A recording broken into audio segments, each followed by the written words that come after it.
ही त्या काळाची गोष्ट आहे, जेव्हा मी माझ्या लग्नाच्या फक्त 2 वर्षांनंतर विधवा होऊन माझ्या मायकेत परत आले होते. त्यावेळी माझी वय फक्त 24 वर्षे होती. आयुष्याने इतका मोठा धक्का दिला होता की मी समजूच शकत नव्हते पुढे काय करायचे. माझा नवरा एका रस्त्यावरील अपघातात गेला होता आणि त्यानंतर घराचं वातावरण पूर्णपणे बदलून गेलं होतं. आई आणि बाबांनी मला परत बोलावलं होतं, म्हणजे मी एकटी राहू नये. आमच्या घरात आधीपासूनच माझे मामा आणि त्यांची नवीन लग्न झालेली मामी राहत होते. कारण मामा काही वर्षांपूर्वी विधूर झाले होते आणि आईने त्यांना घरीच ठेवलं होतं. मामांचं नाव राकेश होतं आणि त्यांच्या नवीन मामीचं नाव सुधा होतं. सुधा खूप तरुण होती. मी घरी आले तेव्हा पहिल्यांदा हेच दिसलं की घराचं वातावरण आधीसारखं नव्हतं. रात्री अनेकदा मामा आणि मामींच्या खोलीतून काही विचित्र आवाज येऊ लागले होते. ते ऐकून मी रात्रभर झोपू शकत नव्हते. मी विचार करत राहायचे की मामा आणि मामींमध्ये अखेर काय चाललंय. मामांची वय 50 वर्षांच्या जवळपास होती. पण त्यांची ताकद आणि ऊर्जा कोणत्याही तरुण माणसापेक्षा कमी वाटत नव्हती. सुधा मामी फक्त 30 वर्षांच्या होत्या आणि त्या अनेकदा दिवसभर थकल्या आणि उदास दिसत. काही वेळा मी त्यांना चोरून रडतानाही पाहिलं होतं. पण जेव्हा मी विचारायचे तेव्हा त्या फक्त हसून टाळत. आईने मला सांगितलं होतं की मामांच्या पहिल्या पत्नीच्या मृत्यूनंतर ते खूप एकटे वाटायचे. म्हणून त्यांनी सुधाला लग्न केलं होतं. सुधा मामी एका गरीब कुटुंबातून होत्या आणि हा संबंध त्यांनी गरजेपोटी स्वीकारला होता. पण आता हळूहळू त्यांच्या चेहऱ्यावर त्रास स्पष्ट दिसू लागला होता. मी रात्री जेव्हा जाग यायचे तेव्हा अनेकदा मामांचा मोठा आवाज आणि मामींची दबलेली कण ऐकू येत असे. ते म्हणताना ऐकू येत की फक्त थोडा वेळ सहन कर.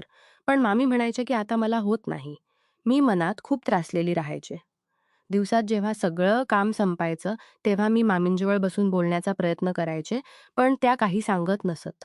एक दिवस मी मामांना एकट्यात विचारलं, "मामा, तुम्ही मामीला इतकं त्रास का देता?" मामा हसून म्हणाले, अंजली तुम्ही अजून लहान आहात, समजत नाही. सुधाला माझी सवय लागेल. त्यांच्या बोलण्यानं मी आणखीच आश्चर्यचकित झाले. मामा बाहेरून खूप शांत आणि कुटुंबाच्या जबाबदारीच्या वाटायचे. पण आतून त्या धीधीमा म्हणायची, राकेश आता त्यांची मागणी खूप जास्त होती. आईही कधी कधी मामांना म्हणायची, राकेश आता सुधाला थोडा विश्रांती दे. पण मामा हसून टाळत. हळूहळू मामींचं वजन कमी होऊ लागलं होतं. सुधा आणि त्या अनेकदा पोटावर हात ठेवून बसायच्या. एक दिवस मी त्यांना स्वयंपाकघरात रडताना पाहिलं, तर मला राहवले नाही. मी विचारलं, "मामी काय झालं? तुम्ही इतकं का रडत आहात?" सुधा मामी अश्रू पुसत म्हणाल्या, "अंजली तुम्हाला समजणार नाही. तुमचे मामा खूप शक्तिशाली आहेत आणि मला दर रात्री त्रास देतात." मी म्हणाले, "मामा तर चांगले माणूस वाटतात." मामी थंड श्वास घेत म्हणाल्या, "बाहेर पण आतलं कोणालाच माहीत नसतं." मी आईलाही याबद्दल विचारलं तर आई म्हणाली, "अंजली हे सगळं नात्यांच्या गोष्टी आहेत. तुम्ही मध्ये पडू नका." पण मी शांत राहू शकत नव्हते. रात्री आता माझ्यासाठी शिक्षा बनल्या होत्या. दर रात्री मामा-मामींच्या खोलीतून येणारे आवाज मला शांत झोपू देत नव्हते.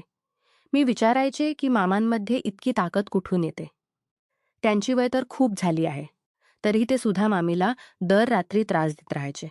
एक दिवस मी मामांना संध्याकाळी काही औषधी वनस्पती पिताना पाहिलं. मामा हसून म्हणाले, "अंजली ही माझ्या डोळ्यांची औषधं आहे. यामुळे माझे डोळे मजबूत राहतात." पण मला शंका आली की कदाचित हे काही वेगळं नुसखं असेल. मी आईला विचारलं तर आई म्हणाली, "तुमचे मामा जुन्या काळचे नुसखे जाणतात, जे ताकद वाढवतात." हळूहळू सुद्धा मामींची स्थिती बिघडत गेली. त्या आता चालण्या-फिरण्यातही अडचण जाणवू लागल्या होत्या. अनेकदा त्या लंगडत चालायच्या, तर मी विचारायचे पण त्या शांत राहायच्या. आईही चिंताग्रस्त राहू लागली होती. एक संध्याकाळ सुद्धा मामींनी मला म्हटलं, "जर ही स्थिती राहिली तर मी इथे राहू शकणार नाही." मी म्हणाले, "मामी तुम्ही आईशी बोला."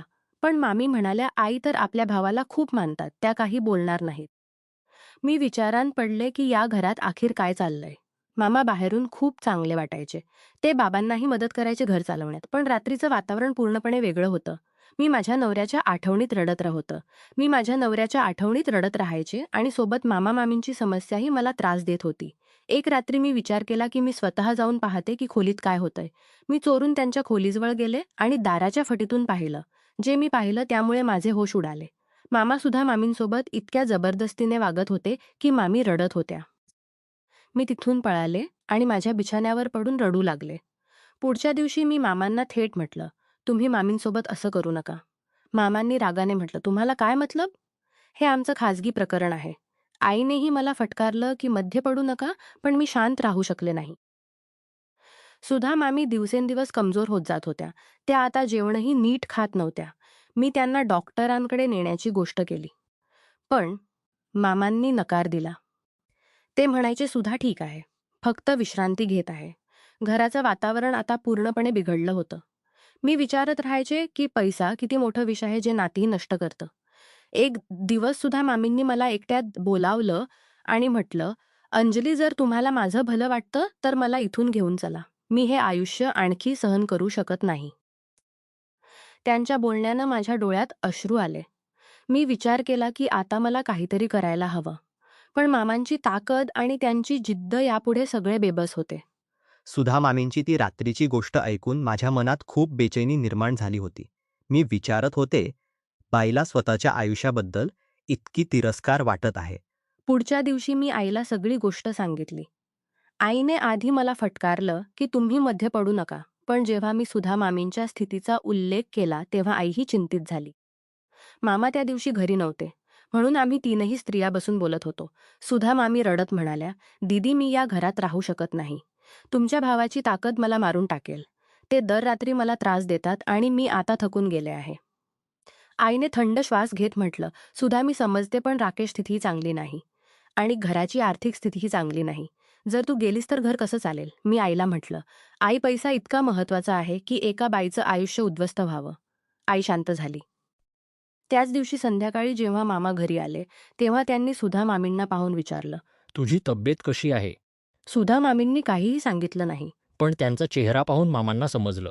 रात्री पुन्हा तोच सिलसिला सुरू झाला. मी माझ्या खोलीत पडून होते आणि दाराच्या फटीतून आवाज येत होते. मामा म्हणत होते, "सुधा, थोडंसं तू माझी बायको आहेस." सुधा मामी रडत म्हणत होत्या, "आता मला होत नाही राकेशजी. मी खूप थकले आहे." त्यांच्या बोलणं ऐकून माझ्या डोळ्यातून अश्रू वाहू लागले. मी विचारत होते, की माझ्या नवऱ्याच्या जाण्यानंतरही माझं आयुष्य इतकं कठीण का होतंय? पुढच्या काही दिवसात घरात तणाव वाढत गेला. सुधा मामी आता खोलीतून बाहेरही कमी येत. त्या अनेकदा पोटावर हात ठेवून बसायच्या आणि शांतपणे रडत राहायच्या. मी त्यांना जेवण खायला लावण्याचा प्रयत्न करायचे, पण त्या तोंडही उघडत नसत. एक दिवस मी मामांना एकट्यात पकडलं आणि म्हटलं, "मामा, तुम्ही मामींसोबत असं करू नका. त्या खूप त्रासलेल्या आहेत." मामांनी रागाने म्हटलं, "अंजली, तुम्हाला काय वाटतं, की तुम्ही सगळं समजले आहात? सुधा माझी बायको आहे आणि मला तिच्याकडून जे हवं ते मी घेईन." त्यांच्या बोलण्यानं मी घाबरले. मामांच्या डोळ्यात ती चमक होती, जी मला आधी कधीच दिसली नव्हती. आईही आता या गोष्टीबाबत चिंतित राहू लागली होती, पण मामा दरवेळी हेच म्हणायचे, की हे आमचं खाजगी प्रकरण आहे. बाबा तर शांतपणे सगळं पाहत राहायचे. कारण मामा घराला आर्थिक मदत करायचे. घर चालवण्याचा सगळा बोजा मामांवर होता. म्हणून कोणी त्यांचं बोलणं कापत नसे. मी विचारायचे की पैसा किती धोकादायक असू शकतो. सुधा मामींची स्थिती आता आणखी बिघडली. दुःख जाणवू लागल्या होत्या. एक रात्री त्यांची तब्येत इतकी खराब झाली की त्या बेशुद्ध पडले. आम्ही सगळे घाबरलो. मामांनी त्यांना रुग्णालयात नेण्यास नकार दिला. पण आईने जिद्द केली आणि आम्ही त्यांना रुग्णालयात नेले. डॉक्टरांनी तपासणी केल्यानंतर सांगितलं सांगितलं की सुधा मामींना खूप जास्त थकवा आहे आणि त्यांचं शरीर कमजोर झालं आहे. त्यांना पूर्ण विश्रांती हवी. रुग्णालयातून घरी आल्यानंतर सुद्धा मामींनी ठरवलं की आता त्या या घरात राहणार नाहीत. त्यांनी आईला म्हटलं, "दीदी, मला माफ करा, पण मी आता इथे राहू शकत नाही." मामांनी खूप विरोध केला. पण यावेळी आईनेही सुधाचं साथ दिलं. त्यांनी मामांना म्हटलं, "राकेश, आता सुधाला सोड. तुझ्यामुळे घर उद्ध्वस्त होतंय." मामा रागाने खोलीत गेले आणि दार बंद केलं. त्या रात्री घरात सन्नाटा पसरला होता. मी सुधा मामींजवळ बसले होते आणि त्यांनी मला आपली सगळी कहाणी सांगितली. त्यांनी सांगितलं की लग्नानंतर पहिले काही महिने ठीक होते, पण मग मामांची मागणी वाढत गेली. ते दर रात्री त्यांना त्रास देत आणि सकाळी उठूनही सामान्य वागत. सुधा मामी म्हणाल्या, "अंजली, तू तरुण आहेस. असं आयुष्य निवडू नकोस, जिथे बाईची इज्जत आणि आरोग्य दोन्ही धोक्यात असतं." त्यांच्या बोलणं ऐकून मी विचारांत पडले. माझ्या मनात माझ्या नवऱ्याच्या आठवणी ताज्या झाल्या आणि मी रडले. पुढच्या दिवशी सुद्धा मामी आपल्या मायकेत गेल्या. मामा खूप रागात होते, पण आईने त्यांना समजावलं की आता नवीन सुरुवात करा. मामांनी काही दिवस शांत राहून काढले, पण मग त्यांच्या जुन्या सवयी परत आल्या. ते आता बाहेरच्या स्त्रियांशी बोलू लागले होते. घराचं वातावरण पुन्हा तणावपूर्ण झालं. मी आईला म्हटलं, "आई, आता मामांना एकटे सोडा." पण आई म्हणाली, "अंजली, ते माझे भाऊ आहेत. मी त्यांना एकटे सोडू शकत नाही." हळूहळू वेळ निघून गेला. सुधा मामींनी घटस्फोट घेतला आणि आपलं आयुष्य सांभाळलं. मामा आता एकटे राहिले होते आणि त्यांची स्थितीही बिघडू लागली होती. ते अनेकदा एकट्यात बसून विचार करत राहायचे. एक दिवस त्यांनी आईला म्हटलं, "आता मला दुसरं लग्न करायचं नाही. मी एकटाच राहीन." आईला समाधान मिळालं. मीही माझ्या आयुष्यात पुढे जाण्याचा निर्णय घेतला. मी नोकरी सुरू केली आणि घराची जबाबदारी सांभाळायला सुरुवात केली. या घरात नात्यांच्या नावाखाली एका बाईवर होणारा अन्याय आणि शोषण हे चुकीचं होतं. कोणत्याही नात्यात जोरजबरीने वागणं, दुसऱ्याच्या इच्छेचा आदर न करणं आणि आरोग्याची पर्वा न करणं हे कधीही योग्य नाही. सुधा मामींनी शेवटी स्वतःची निवड केली आणि आपलं आयुष्य वाचवलं.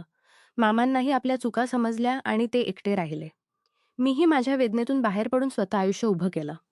प्रत्येक बाईला स्वतःच्या शरीरावर आणि आयुष्यावर हक्क आहे आणि प्रत्येक नात्याला आदर, संवाद आणि जबाबदारीची गरज असते. पैशाच्या लोभाने किंवा जुनाट सवयींनी कोणाचंही आयुष्य उद्ध्वस्त करू नये. हेच या कथेतून शिकायला मिळतं. नमस्कार मित्रांनो, तुम्हाला ही कथा आवडली असेल तर चॅनेलला सबस्क्राईब करायला विसरू नका.